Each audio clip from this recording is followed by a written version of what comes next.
في خبر جديد، وبعدما سافر المنتخب الجزائري النسوي يوم أمس من مدينة الدار البيضاء نحو مدينة وجدة المغربية على متن طائرة تابعة للخطوط الملكية المغربية، وذلك استعدادا لخوض مباراة ربع النهائي كأس إفريقيا للسيدات المنتظر إقامتها بملعب بركان.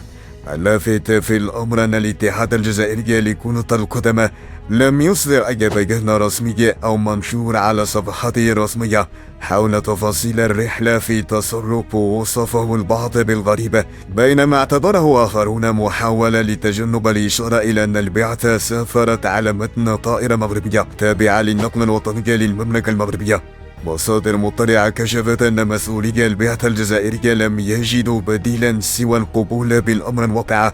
بعد محاولات سابقة لطمس شعارات الجامعة الملكية المغربية لكرة القدم والراعي الرسمي للكاف خلال المنافسات.